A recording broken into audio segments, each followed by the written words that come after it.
이렇게나 대단한 물건을 가진 사위라니. 딸이 출장을 간 사이 사위의 물건을 대신 받아주게 된 62세 장모 은숙 씨. 처음엔 단순한 부탁인 줄 알았습니다. 하지만 그 물건의 크기를 본 순간 은숙 씨는 밤잠을 이룰 수 없었습니다. 이렇게 큰 걸 가진 사위라니. 과연 은숙 씨는 어떤 선택을 하게 될까요? 안녕하세요, 여러분. 오늘은 정말 흥미진진한 이야기를 가져왔는데요. 제목만 봐도 궁금하시죠? 끝까지 보시면 정말 깜짝 놀라실 거예요. 그럼 시작하기 전에 구독과 좋아요 한 번씩만 눌러주시고 벨 알림도 꼭 설정해주세요. 여러분의 작은 관심이 더 좋은 이야기를 만들어내는 힘이 된답니다. 자, 그럼 은숙 씨의 이야기 시작해 볼까요? 62살 김은숙 씨에게는 매일이 비슷비슷했어요. 아침에 일어나서 화분에 물 주고 마당 쓸고 점심 준비하는 일상 말이에요. 그런 소소한 일들이 주는 평온함이 얼마나 소중한지 나이가 들수록 더 깨닫게 되더라고요. 특히 요즘은 더욱 그랬어요. 딸 지은이가 결혼한 지 3년이 지나면서 이제 정말 자신만의 시간을 가질 수 있게 되었거든요. 사위 현수도 착하고 예의 바른 아이라 딸이 좋은 사람 만났다는 생각에 마음이 놓였고요. 그런 평범한 오후 2시쯤이었을까요? 은숙 씨가 설거지를 하고 있는데 휴대폰이 울렸어요. 딸 지은이의 전화였어요. 엄마, 지금 시간 괜찮으세요? 그런데 뭔가 이상했어요. 목소리가 평소와 달랐거든요. 조금 급하다고 해야 할까요? 아니면 뭔가 조심스럽다고 해야 할까요? 은숙 씨는 손을 닦으며 대답했어요. 그럼, 우리 딸 무슨 일이야? 엄마, 부탁이 하나 있어요. 오늘 저녁에 택배가 하나 올 텐데 대신 받아주실 수 있을까요? 택배야 당연히 받아줄 수 있죠. 하지만 지은이의 목소리에는 뭔가 더 있는 것 같았어요. 마치 중요한 비밀을 말하려는 사람처럼 조심스러웠거든요. 물론이지. 그런데 네가 출장 중인데 택배가 왜 우리 집으로 와? 잠시 침묵이 흘렀어요. 그리고 지은이가 다시 입을 열었어요. 그게 현수 오빠 물건이에요. 급하게 필요한 건데 저희 집으로 보내면 받을 사람이 없잖아요. 아, 그렇구나. 그럼 현수가 퇴근하면 가져가면 되는 거지? 네, 맞아요. 그런데 엄마, 지은이의 목소리가 더욱 조심스러워졌어요. 그거 아무한테도 말하지 마시고 현수 오빠 올 때까지 그냥 방에 넣어두세요. 괜찮죠? 이상했어요. 정말 이상했어요. 왜 아무한테도 말하지 말라는 걸까요? 그냥 사위 물건인데 뭐가 그리 중요한 걸까요? 은숙 씨는 가슴이 조금씩 답답해지기 시작했어요. 지은아, 대체 무슨 물건인데 그래? 아, 아니에요. 그냥 중요한 거라서요. 다른 사람이 보면 안 되는 거예요.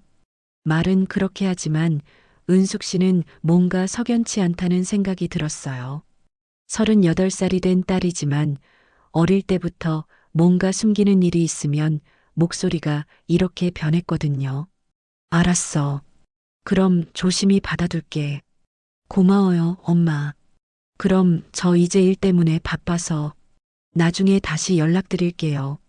전화가 끊어지고 나서도 은숙 씨는 한참 동안 휴대폰을 내려다보고 있었어요. 뭔가 찜찜한 기분이 가시지 않았거든요.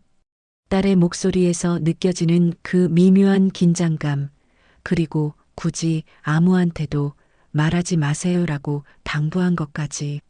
그냥 급한 물건이라면 뭐가 그리 비밀스러울까요? 은숙 씨는 고개를 저으며 부엌으로 돌아갔어요. 아마 자신이 너무 예민하게 생각하는 걸 거예요. 요즘 젊은 사람들 일이야 복잡하고 중요한 게 많으니까요. 하지만 그날 저녁까지 딸의 그 이상한 목소리가 계속 머릿속에서 맴돌았어요. 평생 이런 느낌은 처음이었거든요. 마치 평온했던 연못에 작은 돌멩이가 떨어져서 잔잔한 파문이 일기 시작하는 것 같은 기분이었어요. 뭔가 평범하지 않은 하루의 시작이었던 거죠. 은숙 씨는 그때만 해도 이 작은 부탁 하나가 자신의 인생을 송두리째 흔들어 놓을 거라고는 상상도 못했어요. 저녁 준비를 하면서도 계속 시계를 보게 되더라고요. 몇 시에 올까? 정말 그렇게 중요한 물건일까? 그런 생각들이 꼬리에 꼬리를 물고 이어졌어요. 저녁 6시가 조금 넘었을 때 다시 지은이에게서 전화가 왔어요.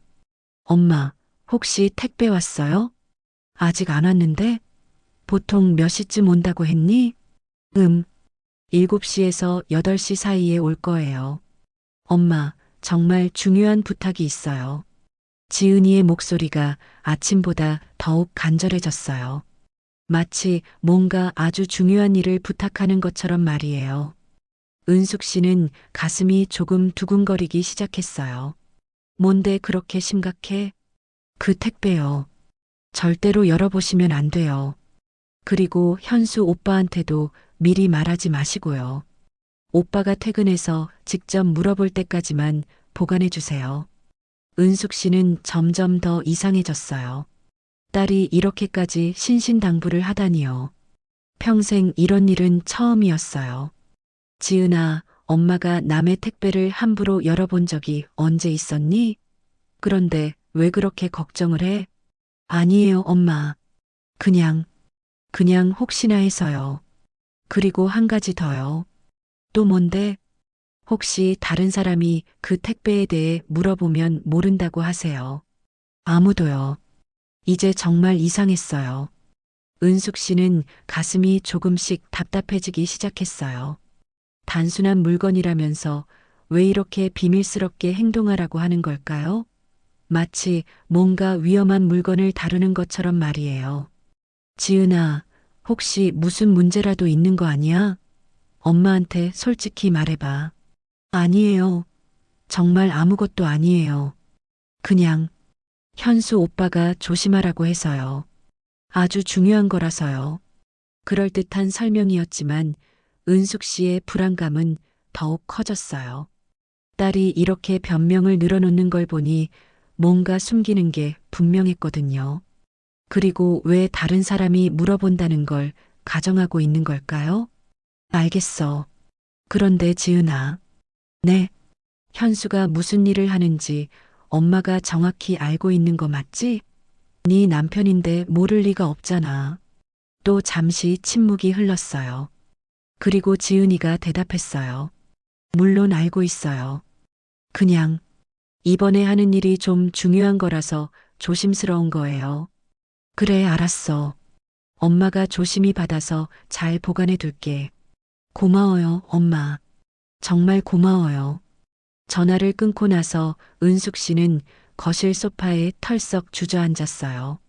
뭔가 아주 큰 일에 휘말리는 기분이었거든요. 평생 이런 느낌은 처음이었어요. 이상한 건 하나둘이 아니었어요. 딸이 이렇게까지 신경질적으로 당부하는 것도 그렇고 현수가 무슨 일을 하는지에 대해 확신 없이 대답하는 것도 그렇고요. 그리고 가장 이상한 건 딸이 다른 사람이 물어보면 모른다고 하라고 한 부분이었어요. 대체 누가 와서 뭘 물어본다는 걸까요? 은숙 씨는 창밖을 바라보며 생각에 잠겼어요. 평생 이런 일은 처음이었거든요. 택배 하나 받는 게 이렇게까지 복잡하고 조심스러울 일인가요? 하지만 딸의 부탁이니까 들어줘야겠죠. 그래도 마음 한편으로는 계속 불안한 기분이 들었어요. 마치 조용했던 자신의 일상에 갑자기 큰 바위가 떨어진 것처럼 모든 게 흔들리는 기분이었어요. 시계를 보니 벌써 7시가 가까워지고 있었어요. 곧 그 수상한 택배가 올 시간이었죠. 은숙 씨는 가슴 두근거림을 애써 달래려고 했지만 잘 되지 않았어요. 뭔가 아주 중요한 갈림길에 서 있는 기분이었거든요. 7시 반쯤 되었을 때 현관벨이 울렸어요. 은숙 씨는 가슴이 두근거리는 걸 느끼며 현관으로 향했어요. 인터폰 화면을 보니 평범해 보이는 남자가 서 있었어요. 하지만 뭔가 일반적인 택배 기사와는 다른 분위기였어요. 네, 누구세요? 김은숙님 맞으신가요? 택배 배송 왔습니다. 목소리도 일반 택배 기사와는 달랐어요. 너무 정중하고 조심스러웠거든요. 마치 아주 중요한 물건을 다루는 사람의 목소리 같았어요. 은숙 씨는 문을 열었어요. 남자는 정말로 택배를 들고 있었지만 상자가 좀 이상했어요. 일반적인 택배 상자보다 훨씬 두꺼워 보였고 온통 검은색이었거든요. 그리고 상자 전체가 테이프로 꽁꽁 감겨 있었어요. 여기 사인해 주세요. 남자가 건넨 서류에는 받는 사람 이름만 적혀 있었어요. 보내는 사람 정보는 전혀 없었죠. 은숙 씨는 이상하다는 생각이 들었지만 일단 사인을 했어요. 상자를 받아들며 물어봤어요. 이거 꽤 무겁네요. 중요한 물건인가 봐요? 남자는 잠시 은숙 씨를 쳐다보더니 조심스럽게 말했어요. 네, 아주 중요한 물건이라고 들었습니다. 그리고 한 걸음 가까이 다가와서 목소리를 낮췄어요. 혹시 모르니까 말씀드리는 건데요. 이 상자는 받는 분만 열어보셔야 해요. 다른 분은 절대로 안 됩니다. 은숙 씨는 깜짝 놀랐어요. 택배 기사가 이런 말을 하다니요. 그런데 받는 사람이 누구인가요? 제 사위 물건이라고 들었는데. 네, 택배가 받으시는 분이 이현수님으로 되어 있으시네요. 본인이 직접 확인하셔야 하는 물건이에요. 남자의 표정이 묘하게 심각했어요. 마치 뭔가 위험한 일이 일어날 수도 있다는 듯한 분위기였죠. 혹시 이거 무슨 문제가 있는 물건인가요? 남자는 잠시 망설이더니 대답했어요. 문제가 있다기보다는 아주 조심해야 하는 물건이라고 보시면 됩니다. 그리고는 다시 한번 당부했어요. 정말 중요한 거니까 다른 분한테는 말씀하지 마세요. 남자가 떠나고 나서 은숙 씨는 문을 닫고 상자를 들고 거실로 갔어요. 상자가 정말 무거웠어요. 그리고 좀 이상한 느낌이 났어요. 뭔가 위험한 물건을 만지고 있는 것 같은 기분이었거든요. 은숙 씨는 상자를 식탁 위에 올려놓고 한참 동안 바라보았어요. 검은 상자에 빼곡하게 감긴 테이프들, 그리고 그 속에서 나는 기묘한 무게감. 마음 한편으로는 열어보고 싶은 호기심이 생겼어요. 도대체 뭐가 들어있길래 이렇게까지 조심하라고 하는 걸까요? 하지만 딸의 당부와 택배 기사의 경고가 머릿속에서 맴돌았어요. 은숙 씨는 상자를 안방으로 옮겨서 옷장 깊숙한 곳에 넣어두었어요. 현수가 퇴근할 때까지 아무도 모르게 보관해야 했으니까요. 하지만 마음은 전혀 편하지 않았어요. 뭔가 아주 중대한 비밀을 떠안게 된 기분이었거든요. 그리고 그 비밀이 우리 가족에게 어떤 영향을 미칠지 알 수 없어서 더욱 불안했어요. 저녁을 먹으면서도 계속 그 상자 생각만 났어요. 현수가 퇴근하면 뭐라고 말할까? 그리고 상자를 보면 어떤 반응을 보일까? 혹시 정말로 위험한 물건이라면 어떻게 해야 할까? 은숙 씨는 알 수 없는 불안감에 휩싸인 채로 현수를 기다리기 시작했어요. 평생 이런 기분은 처음이었어요. 마치 시한폭탄을 안고 있는 것 같은 기분이었거든요. 문득 이런 생각이 들었어요. 혹시 우리 가족이 뭔가 큰 문제에 휘말린 건 아닐까? 그리고 자신이 그 중심에 서 있는 건 아닐까? 하지만 아직은 아무것도 확실하지 않았어요. 다만 한 가지는 분명했어요. 이 상자가 우리 집에 온 순간부터 모든 게 달라지기 시작했다는 거였어요. 현수가 퇴근한 건 9시가 넘어서였어요. 평소보다 늦은 시간이었죠.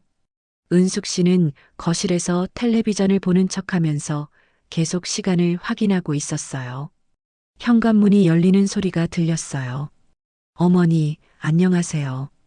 현수의 목소리는 평소와 똑같이 다정했어요.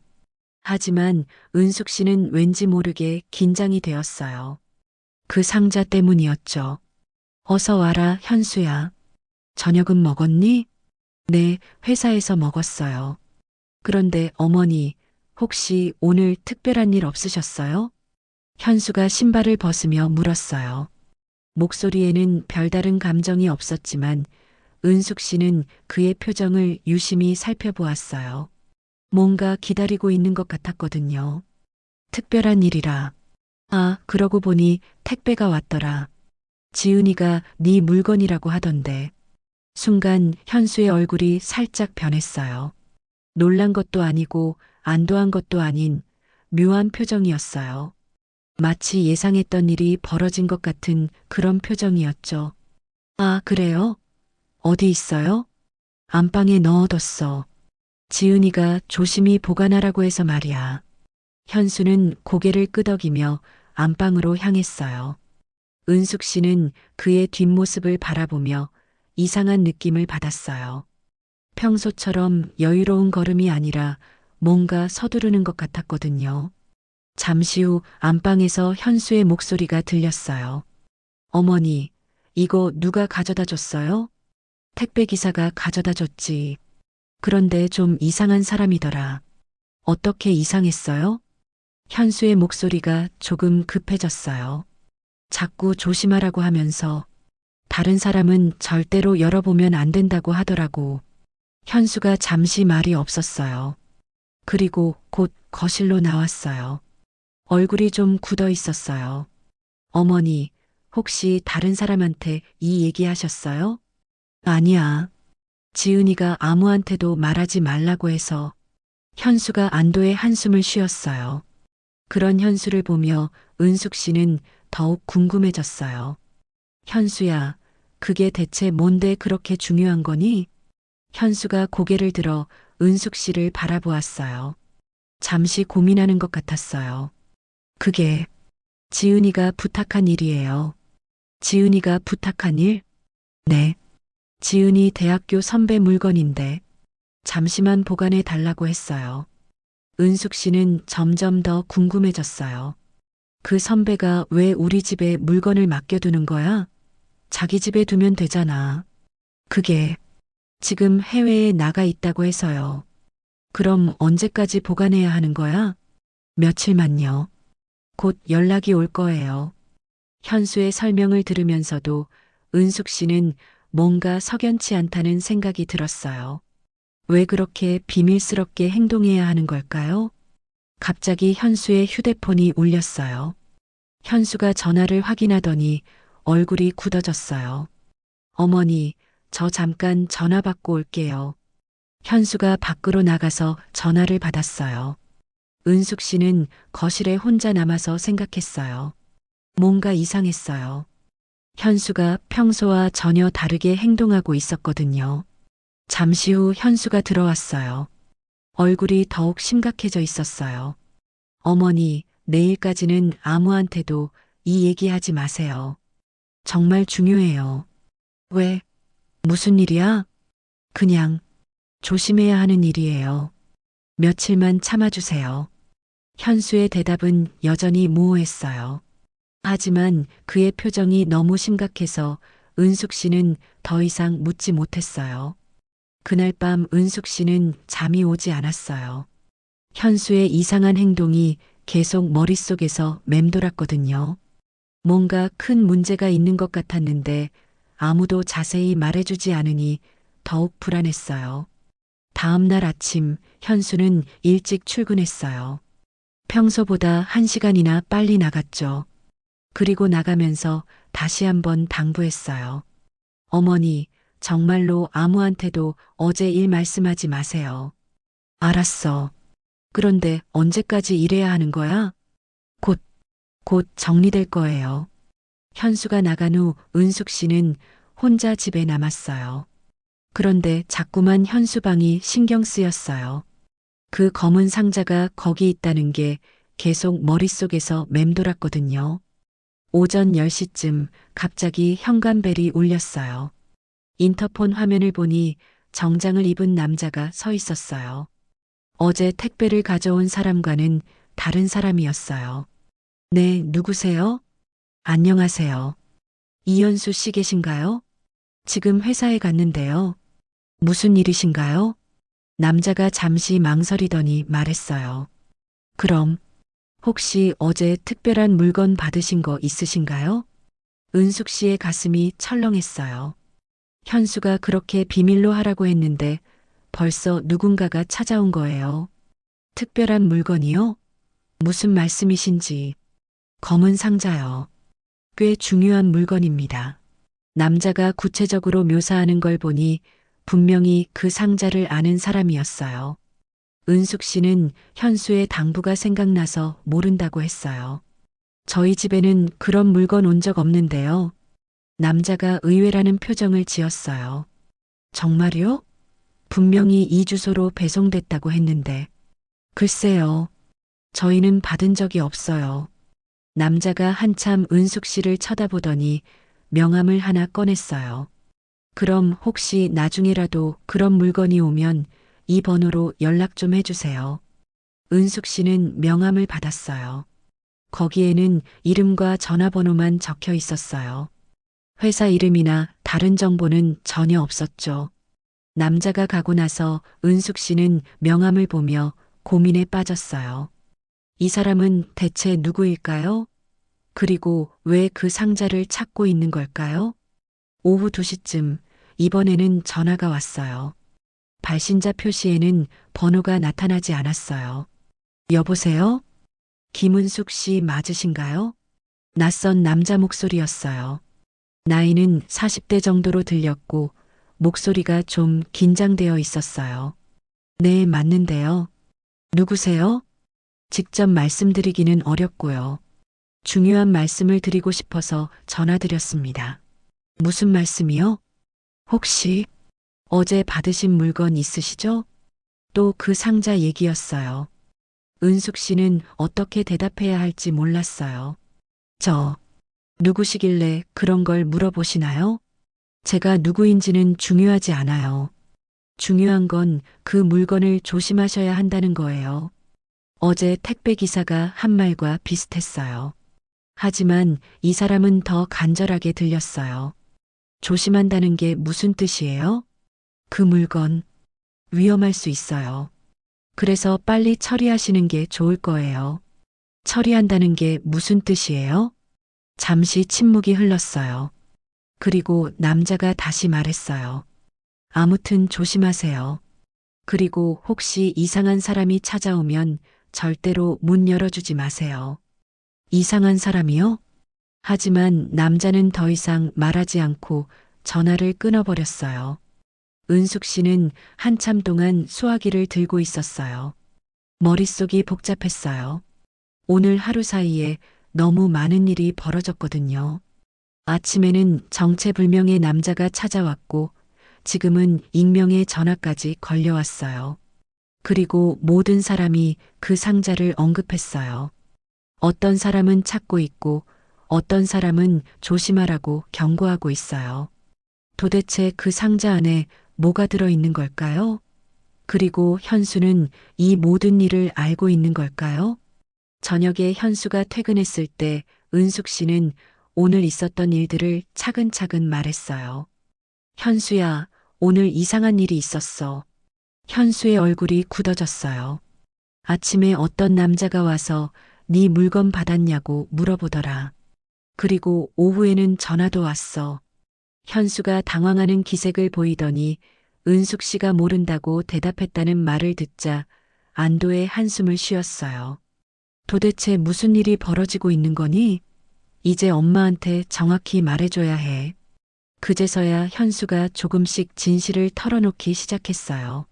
지은이가 자신에게 부탁한 일이라는 것, 지은이 대학교 선배의 물건을 잠시 보관해 달라고 했다는 것 말이에요. 은숙 씨가 왜 지은이가 직접 맞지 않고 우리 집에 보냈느냐고 묻자 현수는 고개를 숙이며 자신들에게 큰 빚이 있다고 털어놓았어요. 빚이 얼마나? 3억 원 정도요. 은숙 씨는 말이 나오지 않았어요. 3억 원이라니. 그렇게 큰 빚이 있다는 것도 딸이 인터넷 쇼핑몰 사업을 했다가 실패했다는 것도 모두 처음 듣는 얘기였거든요. 현수는 성공하면 깜짝 선물로 말씀드리려고 했다며 변명했지만 은숙 씨는 서운한 마음을 감출 수 없었어요. 절박한 상황에서 그 선배가 물건을 보관해주면 3천만 원을 빌려주겠다고 했다는 얘기를 들으니 그런 제안이 매력적으로 들렸을 거라는 생각이 들었어요. 그럼 그 상자 안에 뭐가 들어있는 거야? 현수가 망설이더니 작은 목소리로 대답했어요. 아마 돈일 거예요. 많은 돈이요. 은숙 씨가 그 돈이 정당한 돈이냐고 묻자 현수는 대답하지 못했어요. 불법적인 돈일 수도 있다고 인정하더라고요. 우리 집에 문제가 있는 돈이 있다는 얘기였어요. 오늘 찾아온 사람들은 아마 그 돈을 찾는 사람들일 거라고 했어요. 조심해야 할 사람들이라고도 했고요. 은숙 씨가 가장 충격을 받은 건 지은이가 지금 어디 있느냐는 질문에 대한 현수의 대답이었어요. 안전한 곳에 피해 있어요. 피해 있다고? 무서워서요. 며칠 전부터 이상한 사람들이 저희 집 주변을 맴돌기 시작했거든요. 그 말을 듣는 순간 은숙 씨는 가슴이 철렁했어요. 딸이 위험을 알고 있으면서도 자신에게는 아무 말하지 않았다는 거였거든요. 현수는 자신은 어쩔 수 없이 이 일을 마무리해야 한다고 했어요. 그 선배와 연락이 되면 돌려드리려고 한다면서요. 하지만 그것도 연락이 되면의 얘기였어요. 그럼 엄마는 어떻게 해야 하는 거야? 어머니는 그냥 모르시는 척 해주세요. 며칠만 참아주세요. 은숙 씨는 현수의 말을 들으며 복잡한 심정이었어요. 한편으로는 딸 부부를 이해할 수 있었어요. 3억 원이라는 큰 빚에 절망적인 상황이었을 테니까요. 하지만 한편으로는 자신만 모르고 있었다는 사실이 너무 서운했어요. 현수가 며칠만 참아달라고 부탁했지만 은숙 씨는 불안했어요. 이 상황이 언제까지 계속될지 모르겠고 혹시 더 위험해지는 건 아닌지 걱정됐거든요. 그리고 무엇보다 가족들이 자신만 빼놓고 이런 일을 벌이고 있었다는 사실이 마음 아팠어요. 현수가 계속 사과하는 모습을 보면서도 은숙 씨는 마음이 편하지 않았어요. 정말로 며칠 안에 해결될 수 있는 일일까요? 그리고 그 선배라는 사람은 정말 믿을 만한 사람일까요? 너무 많은 의문이 남아 있었어요. 그날 밤 은숙 씨는 한숨도 자지 못했어요. 현수의 고백을 들었지만 여전히 마음이 편하지 않았거든요. 3억 원이나 되는 빚이 있는데 왜 엄마한테 말하지 않았을까? 그리고 정말로 며칠 안에 해결될 수 있는 일일까? 새벽이 되어서야 은숙 씨는 한 가지 결심을 했어요. 직접 확인해 보기로 한 거죠. 더 이상 모른 채로 있을 수는 없었거든요. 현수가 깊이 잠든 것을 확인하고 조심스럽게 그의 방으로 들어갔어요. 검은 상자가 책상 위에 놓여 있었어요. 은숙 씨는 떨리는 손으로 상자를 들어 올렸어요. 정말 무거웠어요. 그리고 가만히 흔들어 보니 안에서 여러 가지 소리가 났어요. 거실로 가져와서 식탁 위에 올려놓았어요. 테이프가 여러 겹으로 감겨 있었지만 모서리 부분이 조금 떨어진 곳이 있었어요. 은숙 씨는 그 틈으로 손가락을 넣어서 조심스럽게 들춰보았어요. 그리고 보았어요. 상자 안에는 정말로 돈이 들어 있었어요. 다발로 묶인 지폐들이 빼곡하게 들어 있었고 그 양이 어마어마했어요. 평생 이렇게 많은 돈을 한 번에 본 적이 없었거든요. 은숙 씨는 숨이 막혔어요. 현수가 말한 게 정말이었어요. 하지만 이 정도 규모라면 이건 정말 큰 문제였어요. 바로 그때였어요. 어머니, 뭐 하시는 거예요? 현수의 목소리에 은숙 씨는 깜짝 놀라서 돌아봤어요. 현수가 방에서 나와 있었어요. 얼굴이 굳어 있었어요. 현수야, 이게 정말이구나. 은숙 씨의 목소리가 떨렸어요. 현수가 빠르게 다가와서 상자를 닫았어요. 어머니가 왜 열어봤느냐고 위험하다고 했지 않았냐고 했지만 은숙 씨는 이제 더 이상 숨길 수 없다는 걸 알 수 있었어요. 두 사람이 소파에 앉았어요. 현수가 심각한 표정으로 입을 열었어요. 사실은 자신도 처음에는 이게 이렇게 큰일인 줄 몰랐다고 했어요. 지은이가 처음에는 그냥 중요한 서류 좀 보관해 달라고 했는데 막상 받아보니까 이런 큰 돈이었다는 거였어요. 얼마나 큰 돈인데? 몇억 원 정도 될 것 같아요. 은숙 씨는 기절할 뻔했어요. 몇억 원이라니. 그래서 이렇게 많은 사람들이 찾고 있는 거라고 현수가 말했어요. 은숙 씨는 머릿속이 복잡했어요. 이런 큰 돈이 우리 집에 있다니. 그리고 그걸 찾는 사람들이 있다니. 지은이가 이 모든 걸 알고 있는지 물어보자 현수가 잠시 망설이더니 충격적인 얘기를 했어요. 지은이가 처음에 이 일을 제안한 거라고 선배가 지은이한테 먼저 연락했고 지은이가 자신에게 부탁한 거라고 했어요. 은숙 씨는 깜짝 놀랐어요. 그럼 딸이 이 모든 일의 시작이었다는 거였어요. 지은이가 너무 급했기 때문에 빚 때문에 그런 일을 벌인 거였다고 현수가 설명했어요. 그리고 현수가 말한 가장 충격적인 사실은 지은이가 지금 어디 있느냐는 질문에 대한 대답이었어요. 지은이가 며칠 전부터 안전한 곳에 숨어 있다는 거였어요. 이상한 사람들이 자신들 집 주변을 맴돌기 시작했기 때문에 무서워서 피해 있다는 거였죠. 은숙 씨는 가슴이 차갑게 식는 걸 느꼈어요. 딸이 위험을 알고서도 자신에게는 아무 말 하지 않았다는 거였어요. 며칠 전부터라니. 그럼 그때부터 자신만 모르고 있었다는 뜻이었거든요. 현수의 설명을 들으면서 은숙 씨는 점점 더 큰 배신감을 느꼈어요. 딸과 사위가 위험을 알고 있으면서도 자신만 모르게 두었다는 거였으니까요. 그들은 안전한 곳에 있으면서 자신만 위험에 방치한 거였어요. 그럼 지은이가 위험하다는 걸 알고 있었다는 거야? 은숙 씨의 목소리가 떨렸어요. 현수가 고개를 끄덕이며 그렇다고 대답했어요. 며칠 전부터 다른 곳에 있다고 했어요. 은숙 씨는 배신감을 느꼈어요. 딸과 사위가 위험을 알고 있으면서도 자신만 모르게 두었다는 거였어요. 그럼 니네는 안전한 곳에 있으면서 엄마만 여기 혼자 두고 간 거야? 현수가 당황하며 변명했어요. 그게 아니라고 정말 며칠만 보관하고 끝낼 생각이었다고 했지만 은숙 씨는 더 이상 믿을 수 없었어요. 거짓말하지 마. 지은이가 이미 며칠 전부터 숨어 있었다며? 현수가 대답하지 못하는 모습을 보니 모든 게 명확해졌어요. 가족이라는 이름으로 자신을 이용한 거였어요. 현수야, 네가 정말로 엄마를 생각한다면 이런 짓을 할 수 있어? 엄마를 뭘로 봐? 방패막이야? 은숙 씨의 목소리가 떨렸어요. 서러움과 분노가 섞여서 나오는 소리였어요.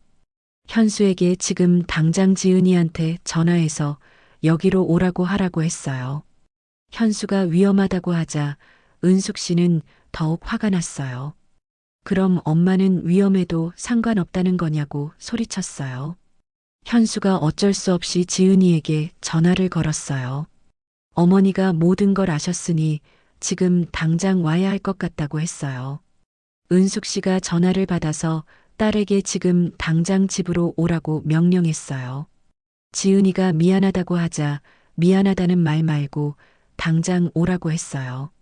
전화를 끊고 나서 은숙 씨는 현수를 똑바로 쳐다봤어요. 니네가 엄마를 완전히 속인 거라고 미안하다고 해서 끝날 일이냐고 따졌어요.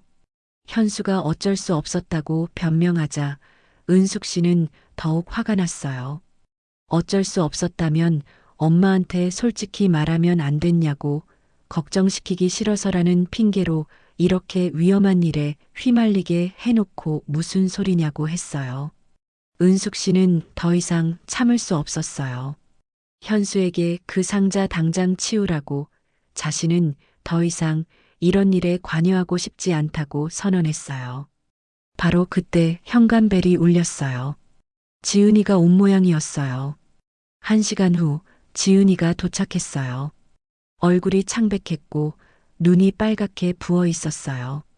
들어오자마자 미안하다고 말했지만 은숙 씨의 목소리는 차가웠어요. 미안하다는 말 말고 처음부터 다시 말해봐. 진짜 진실을 말이야. 지은이가 망설이더니 입을 열었어요. 자신들이 정말 큰 실수를 했다고, 처음에는 정말 간단한 일인 줄 알았다고 했어요. 그냥 며칠만 보관해주면 되는 줄 알았는데 시간이 지나면서 일이 점점 커진 거라고 설명했어요.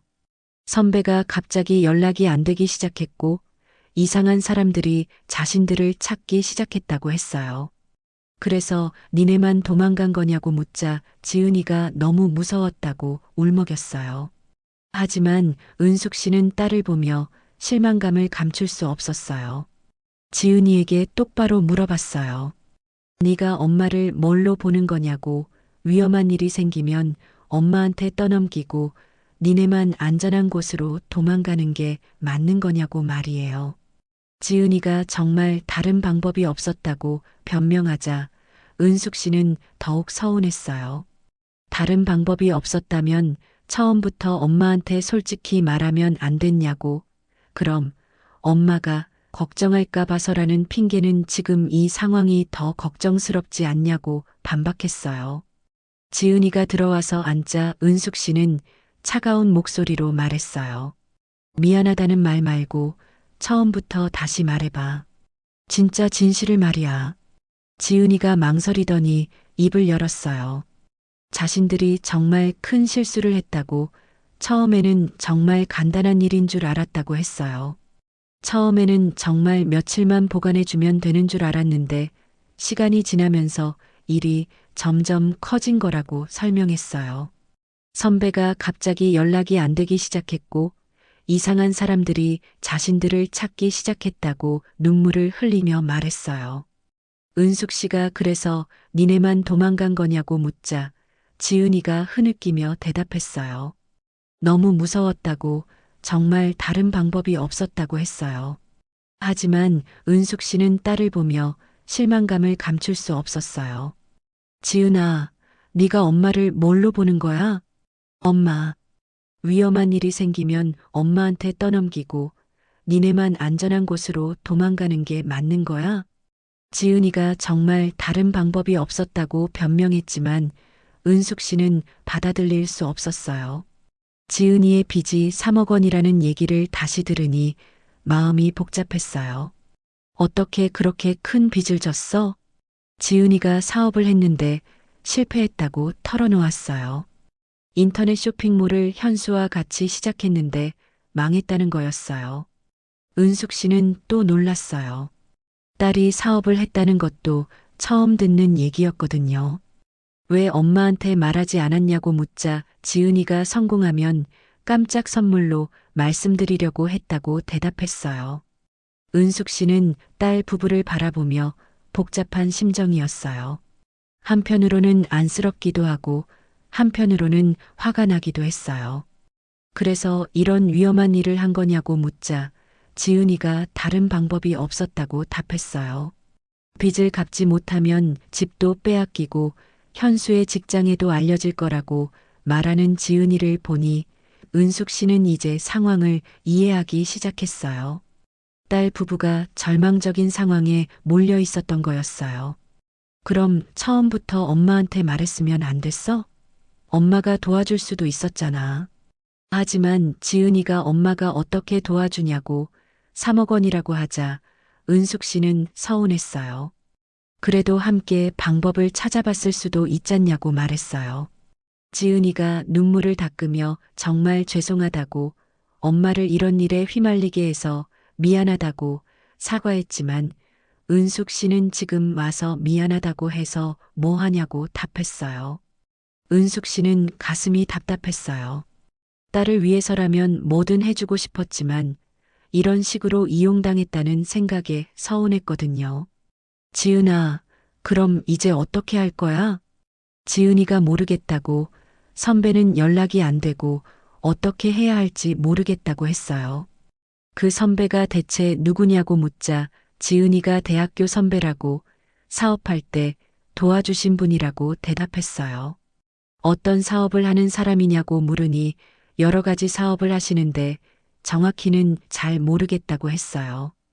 은숙 씨는 점점 더 불안해졌어요.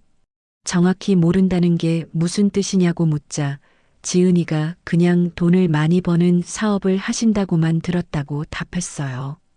혹시 불법적인 일을 하는 사람인 거 아니냐고 물었지만 지은이가 대답하지 못하는 모습을 보니 어느 정도 짐작하고 있었던 것 같았어요. 지은아, 네가 그걸 알고도 일을 맡은 거야? 엄마, 정말 절박했어요. 다른 방법이 없었다고요. 은숙 씨는 한숨을 쉬었어요. 딸의 마음은 이해가 되지만 그렇다고 해서 이런 위험한 일을 해도 되는 건 아니었어요. 이제 진짜 끝내야 한다고 더 이상 이런 일에 관여하면 안 된다고 말했어요.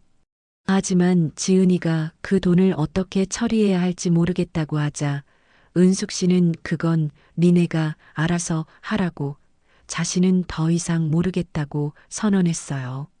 은숙 씨는 일어나서 자기 방으로 들어갔어요. 더 이상 이 일에 휘말리고 싶지 않았거든요. 하지만 마음 한편으로는 걱정이 됐어요. 딸 부부가 이 상황을 어떻게 해결할 수 있을까요? 그날 밤 은숙 씨는 깊은 고민에 빠졌어요.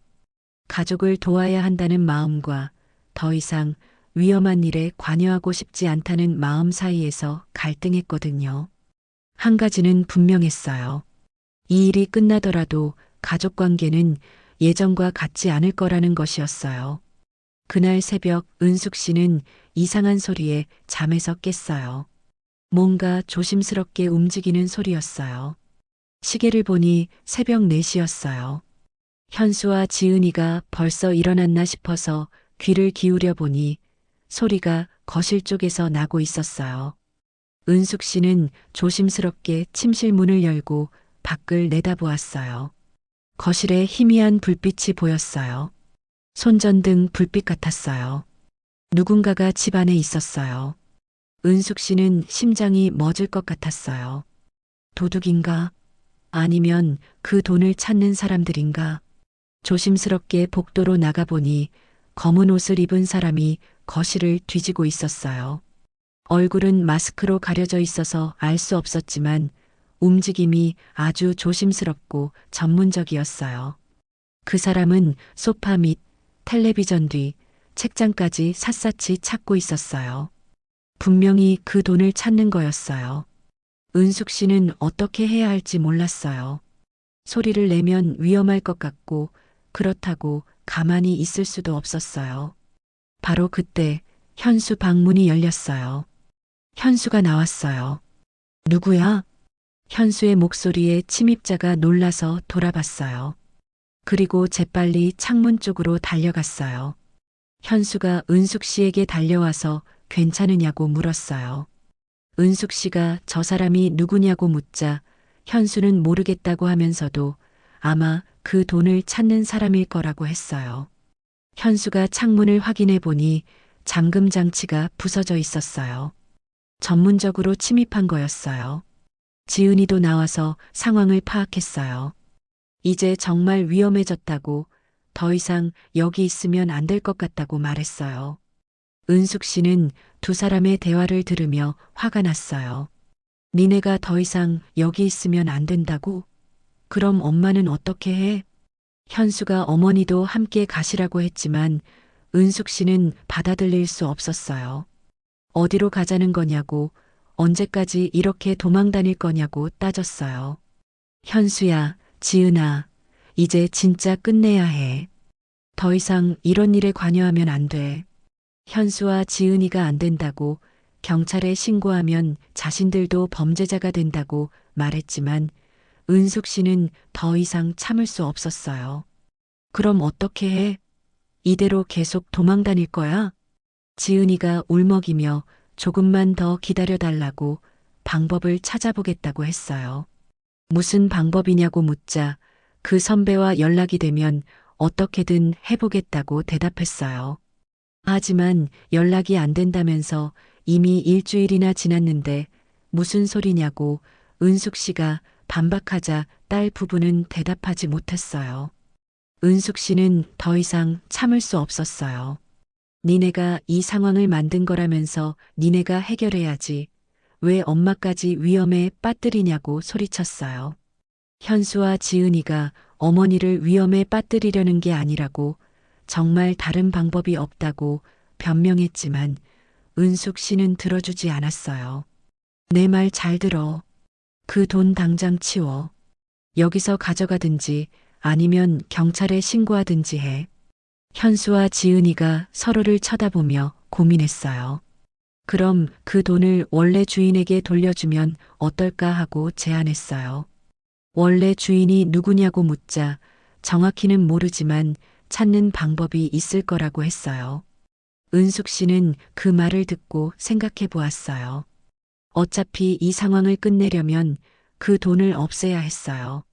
그럼 어떻게 찾을 건데 묻자 오늘 아침에 찾아온 사람한테 연락해 볼까 하고 현수가 제안했어요.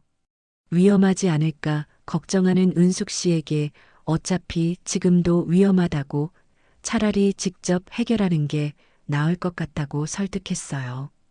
은숙 씨는 한참 고민했어요. 정말로 이 방법밖에 없는 걸까요? 하지만 달리 뾰족한 수도 없었어요. 아침이 되자 은숙 씨는 결심을 했어요. 더 이상 이 상황을 끌고 갈 수는 없었거든요. 현수야, 지은아, 엄마가 직접 해결할게. 어머니, 무슨 말씀이세요? 어제 온 그 사람한테 연락해서 돈을 돌려주겠다고 할 거야. 현수와 지은이가 너무 위험하다고 말렸지만 은숙 씨는 마음을 바꾸지 않았어요. 위험한 건 지금이 더 위험하다고 언제까지 이렇게 숨어 살 건데 하고 반박했어요. 은숙 씨는 어제 받은 명함을 꺼냈어요. 이 번호로 전화해 보겠다고 했어요. 현수와 지은이가 자신들이 하겠다고 말했지만 은숙 씨는 거절했어요. 엄마가 직접 할 거라고 이 일은 엄마가 당사자니까 그렇게 하겠다고 선언했어요. 은숙 씨는 떨리는 손으로 전화를 걸었어요. 여보세요? 어제 저희 집에 오신 분이신가요? 상대방이 맞다고 대답하자 은숙 씨는 할 말이 있어서 전화드렸다고 했어요. 그 물건을 돌려드리겠다고 말했어요. 전화 너머로 잠시 침묵이 흘렀어요. 정말이냐고 묻는 상대방에게 은숙 씨는 그렇다고 대답했어요. 하지만 조건이 있다고 덧붙였어요. 자신들 가족을 더 이상 괴롭히지 말 것, 그리고 이 일이 끝나면 완전히 잊어 달라는 조건이었어요. 상대방이 물론이라고 대답하며 언제 어디서 만날까 하고 물었어요. 은숙 씨는 오늘 오후에 자신들 집으로 오라고 했어요. 하지만 혼자 오고 위협하지 말라고 당부했어요. 전화를 끊고 나서 현수와 지은이가 걱정스럽게 물었어요. 정말 괜찮을까 하고 말이에요. 은숙 씨는 모르겠다고 답했어요. 하지만 이것보다 더 좋은 방법이 있냐고 반문했어요. 혹시 덧질 수도 있다는 걱정에 은숙 씨는 그럼 어떻게 하냐고 계속 이렇게 살 건가 하고 되물었어요.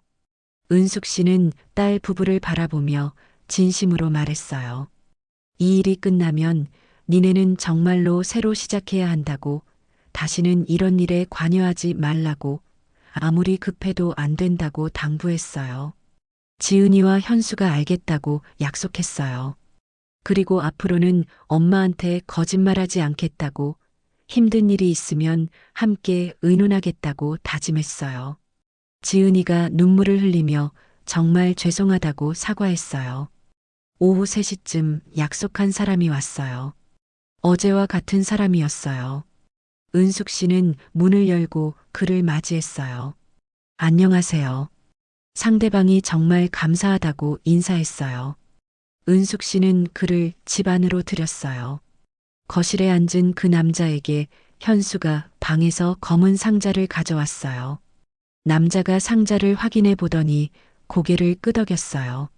맞다고 하면서 감사하다고 말했어요. 은숙 씨가 이제 정말 끝이냐고 묻자 그 남자는 그렇다고 대답했어요. 완전히 끝이고 더 이상 연락드리지 않겠다고 약속했어요. 저희 가족도 안전한 거냐고 다시 한번 확인하자 물론이라고 걱정하지 말라고 대답했어요. 남자가 상자를 들고 나가려 할 때 은숙 씨가 마지막으로 물었어요.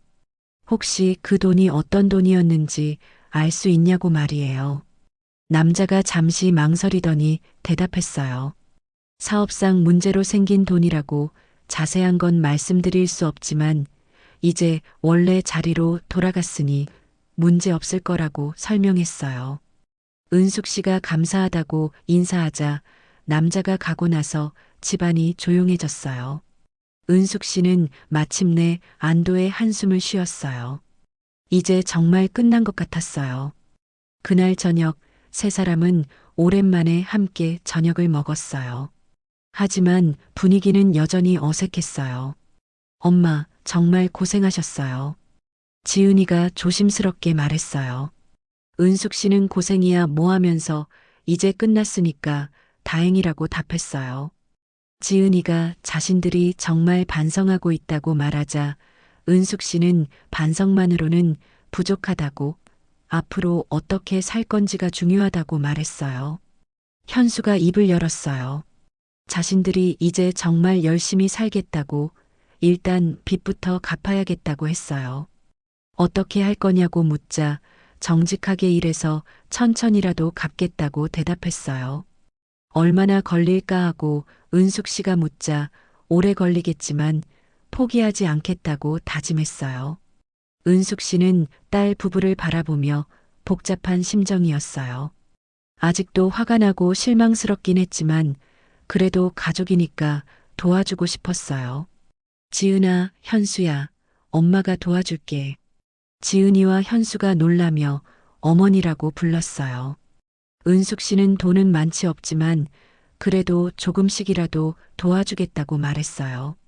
현수가 안 된다고 자신들 문제라고 말했지만 은숙 씨는 가족인데 뭐가 내 문제, 네 문제냐고 되물었어요. 지은이가 눈물을 흘리며 감사하다고 했지만 이번에는 자신들이 해결하겠다고 말했어요. 엄마한테 더 이상 피해를 끼치고 싶지 않다고 했어요. 왜냐고 묻자 지은이가 엄마한테 더 이상 피해를 끼치고 싶지 않다고 대답했어요. 은숙 씨는 딸의 말을 듣고 조금 안심이 됐어요. 적어도 정신을 차린 것 같았거든요. 알겠다고 하면서도 정말 어려우면 언제든지 말하라고 당부했어요. 지은이와 현수가 네라고 대답했어요. 그날 밤 현수와 지은이는 자기들 집으로 돌아갔어요. 은숙 씨는 오랜만에 혼자가 됐어요. 집이 조용해지니까 마음도 조금씩 편해지기 시작했어요. 이제 정말 모든 게 끝난 것 같았어요. 하지만 한 가지는 확실했어요. 이번 일로 가족 관계가 많이 변했다는 거였어요. 예전처럼 무조건 믿고 의지하는 관계는 아닐 거예요. 앞으로는 서로 더 솔직하게 지내야 할 것 같았어요. 그리고 각자 자기 책임을 져야 하고요. 며칠 후 지은이가 찾아왔어요. 현수와 상의해서 결정한 게 있다면서 이번 기회에 다시 시작하기로 했다고 말했어요. 다른 지역으로 이사가서 새로 살려고 한다고 했어요. 은숙 씨는 조금 아쉬웠지만 이해할 수 있었어요. 그게 좋을 것 같다고 말했어요. 지은이가 엄마는 어떻게 할 거냐고 같이 가실래냐고 물었지만 은숙 씨는 거절했어요. 자신은 여기서 살겠다고 했어요. 외롭지 않으시냐고 걱정하는 지은이에게 은숙 씨는 외롭기야 하겠지만 괜찮다고 답했어요. 지은이가 은숙 씨의 손을 잡으며 정말 죄송했다고 그리고 고마웠다고 사과했어요. 은숙 씨는 이제 그런 소리 하지 말라고 앞으로 잘 살기만 하면 된다고 말했어요. 지은이가 자주 찾아뵙겠다고 약속하자 그래, 가끔 얼굴 보여주라고 답했어요. 지은이가 간 후 은숙 씨는 혼자 앉아서 생각했어요. 이번 일이 정말 힘들었지만 덕분에 많은 걸 깨달았어요. 가족이라고 해서 모든 걸 함께 짊어질 필요는 없다는 것, 그리고 자신의 안전과 행복도 중요하다는 것을요. 앞으로는 더 현명하게 살아야겠어요. 누군가를 사랑하되 자신을 잃지 않는 방법으로 말이에요. 은숙 씨는 창밖을 바라보며 미소를 지었어요. 어려운 시간이었지만 이제 정말 새로운 시작인 것 같았어요. 지은이와 현수가 이사를 간 지 한 달이 지났어요. 은숙 씨는 그동안 혼자서 지내고 있었어요. 처음에는 조금 외로웠지만 시간이 지나면서 이런 평온함이 얼마나 소중한지 깨닫게 되었어요. 아무도 걱정할 필요 없이 자신만의 시간을 갖는다는 게 이렇게 편할 줄 몰랐거든요. 아침에 일어나서 화분에 물 주고 마당 쓸고 좋아하는 프로그램 보고 그런 소소한 일상이 다시 돌아왔어요. 어느 화요일 오후 이웃 미경 씨가 찾아왔어요. 은숙 씨가 차를 내오며 지은이가 다른 곳으로 이사 갔다고 말했어요. 새로 시작하려고 간 거라고 설명했죠. 그럼 은숙 씨 혼자 지내시는 거네요. 외롭지 않으세요? 미경 씨가 걱정스럽게 물었어요. 처음엔 좀 그랬는데 지금은 괜찮아요. 오히려 편해요. 은숙 씨의 대답을 들은 미경 씨가 그래도 가족이 함께 있는 게 좋은 거 아니냐고 했지만 은숙 씨는 다른 생각이었어요. 가족이라고 해서 꼭 함께 살아야 하는 건 아닌 것 같다고 서로 잘 지내는 게 더 중요하다고 말했어요. 이번에 많이 깨달았다고 덧붙였어요. 미경 씨가 간 후 은숙 씨는 정원으로 나가서 꽃을 가꾸었어요. 장미꽃이 예쁘게 피기 시작했어요. 한 달 전만 해도 이 집이 위험한 곳처럼 느껴졌는데 이제는 다시 평온한 보금자리가 되었어요. 저녁에 지은이에게서 전화가 왔어요. 새로운 곳에서 적응하고 있다고, 현수가 새 직장을 구했고 자신도 작은 카페에서 일하고 있다고 말했어요. 힘들긴 하지만 이제 정말 정직하게 살고 있다는 지은이의 목소리가 예전보다 훨씬 밝아진 걸 느꼈어요. 은숙 씨가 어떻게 지내냐고 묻자 지은이는 잘 지내고 있다고 하면서 오히려 엄마는 어떻게 지내시냐고 물어봤어요. 외롭지 않으세요? 외롭긴 하지만 나쁘지 않아. 엄마도 엄마만의 시간이 필요했나 봐. 은숙 씨의 말에 지은이가 다음 주에 안부 인사드리러 가겠다고 약속했어요. 전화를 끊고 나서 은숙 씨는 만족스러운 미소를 지었어요. 딸이 정말 달라진 것 같았거든요. 그 힘들었던 일이 오히려 딸에게는 새로운 시작의 기회가 된 것 같았어요. 그날 밤 은숙 씨는 오랫동안 쓰지 않았던 일기를 썼어요. 요즘에는 가끔씩 쓰고 있었거든요. 오늘 지은이에게서 전화가 왔다. 목소리가 많이 밝아졌다. 힘든 일을 겪고 나니 오히려 더 성숙해진 것 같다. 나도 많이 변했다. 예전에는 가족이라면 무조건 도와줘야 한다고 생각했는데 이제는 그렇지 않다. 도움이 필요할 때는 도와주되 무작정 희생할 필요는 없다는 걸 깨달았다. 그리고 혼자 있는 시간이 생각보다 괜찮다는 것도 알았다. 누군가를 걱정하느라 불안해하지 않아도 되고 내가 하고 싶은 일을 할 수 있어서 좋다. 일기를 다 쓰고 나서 은숙 씨는 창밖을 바라보았어요. 달이 밝게 떠 있었어요. 한 달 전만 해도 상상할 수 없었던 평온함이었어요. 석 달이 지났어요. 은숙 씨의 일상은 완전히 달라져 있었어요. 매주 화요일에는 복지관에서 하는 요가 교실에 다니기 시작했어요. 처음에는 어색했지만 이제는 새로운 친구들도 생겼어요. 요가 선생님이 은숙 씨를 보며 말했어요. 요즘 표정이 정말 밝아지셨다고, 처음 오셨을 때와 완전히 다르다고 했어요. 은숙 씨는 그 말을 듣고 스스로도 놀랐어요. 정말 그렇게 변한 걸까요? 집에 와서 거울을 보니 확실히 표정이 달라져 있었어요. 예전에는 항상 뭔가 걱정스러운 표정이었는데 지금은 편안해 보였어요. 목요일에는 도서관에서 책 읽는 모임에도 참여하기 시작했어요. 평생 책을 별로 안 좋아했는데 막상 읽어보니 재밌었어요. 이번 주에 읽을 책은 나를 찾는 여행이었어요. 중년 여성이 자신만의 삶을 찾아가는 이야기였는데 은숙 씨에게는 마치 자신의 이야기 같았어요. 주인공이 가족을 위해서만 살다가 뒤늦게 자신의 삶을 찾아가는 과정이 그대로 자신의 모습 같았거든요.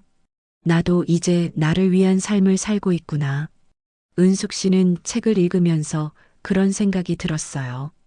어느 토요일 지은이가 현수와 함께 찾아왔어요. 지은이는 예전보다 훨씬 밝아 보였어요.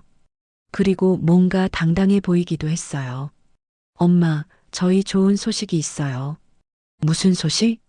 지은이가 빚을 절반 정도 갚았다고 말했어요. 은숙 씨가 정말이냐고 놀라자 지은이와 현수가 둘 다 열심히 일했다고 설명했어요. 현수도 예전보다 훨씬 진중해 보였어요. 어머니 덕분에 정신 차릴 수 있었다고 어머니가 그때 단호하게 말씀해 주지 않았다면 자신들은 계속 잘못된 길로 갔을 거라고 감사 인사를 했어요. 은숙 씨는 그 말을 듣고 뿌듯했어요. 그때 힘들었지만 올바른 선택을 한 것 같았어요. 엄마는 요즘 어떻게 지내세요?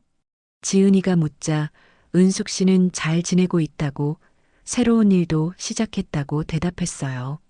새로운 일이요?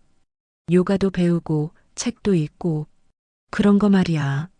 지은이가 놀란 표정을 지었어요. 엄마가 요가를 한다니 신기하다면서요. 왜?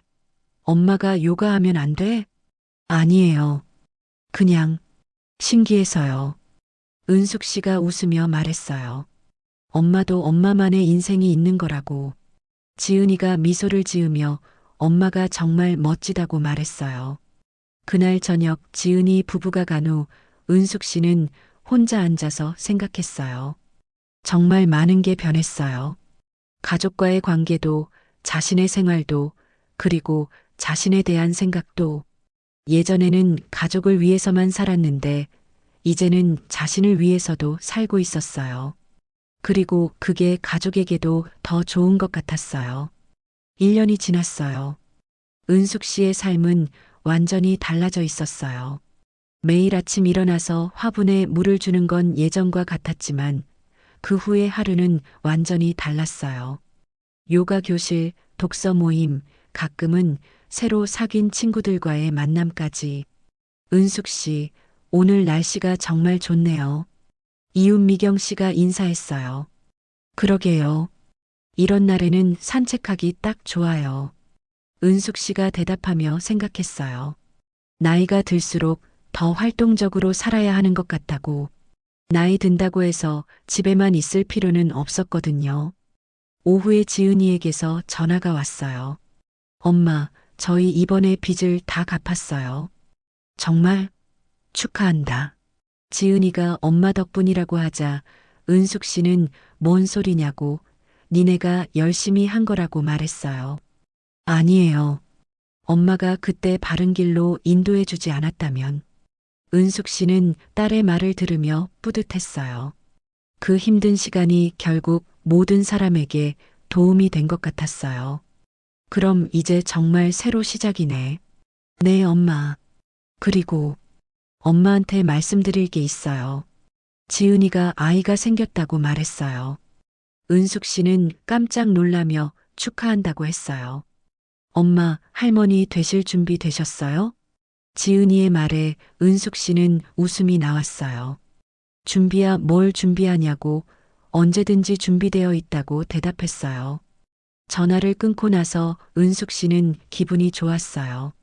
새 생명이 올 거라니 정말 새로운 시작 같았어요. 그날 저녁 은숙 씨는 정원에 나가서 꽃을 보며 생각했어요. 1년 전만 해도 이런 평온한 날이 올 줄 몰랐어요. 그때는 모든 게 무너지는 것 같았거든요. 하지만 지금 생각해보니 그 일이 오히려 전환점이 되었네요. 모든 사람이 변화하고 성장할 수 있는 기회가 되었어요. 은숙 씨는 하늘을 올려다보았어요. 별이 밝게 빛나고 있었어요. 이제 정말 괜찮구나. 혼잣말로 중얼거렸어요. 가족은 여전히 소중했지만 이제는 각자 자신의 삶을 살고 있었어요.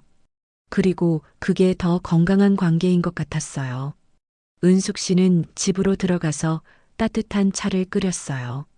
내일은 또 어떤 하루가 될까요? 요가 교실도 가고 친구들도 만나고 저녁에는 새로 시작한 뜨개질도 해야겠어요. 평범하지만 충만한 하루가 될 것 같았어요. 그리고 무엇보다 이 모든 것이 자신이 선택한 삶이라는 게 가장 좋았어요. 은숙 씨는 미소를 지으며 잠자리에 들었어요. 내일 아침에는 또 화분에 물을 주는 것으로 하루를 시작할 거예요. 하지만 이제는 그 평범한 일상이 얼마나 큰 행복인지 알고 있었어요. 때로는 폭풍이 지나간 후에야 진정한 평온의 가치를 알게 되는 법이니까요. 그리고 그 평온을 지키는 것도 만들어가는 것도 모두 자신의 선택이라는 걸 이제는 알고 있었어요. 은숙 씨의 새로운 인생이 조용히 하지만 단단하게 시작되고 있었어요. 자, 여러분 어떠셨나요? 처음 제목을 보셨을 때와 실제 이야기가 많이 다르셨죠? 은숙 씨처럼 가족을 위해 희생하며 살아오신 분들이 정말 많으실 텐데요. 혹시 비슷한 경험 있으신 분 계신가요? 가족이라는 이름으로 당연하게 여겨지는 것들. 과연 어디까지가 사랑이고 어디서부터가 이용일까요? 그리고 은숙 씨의 마지막 선택, 어떻게 보셨나요? 가족과 거리를 두면서도 각자의 삶을 존중하는 것. 여러분이라면 어떤 선택을 하셨을까요? 댓글로 여러분의 생각을 꼭 들려주세요. 가족 관계에서 겪으신 비슷한 이야기나 은숙 씨에 대한 의견, 뭐든 좋습니다. 그리고 이런 이야기가 더 보고 싶으시다면 구독과 좋아요, 알림 설정까지 여러분의 관심이 더 좋은 이야기를 만들어내는 원동력이 됩니다. 다음에도 더 흥미진진한 이야기로 찾아뵐게요. 오늘도 시청해 주셔서 감사합니다.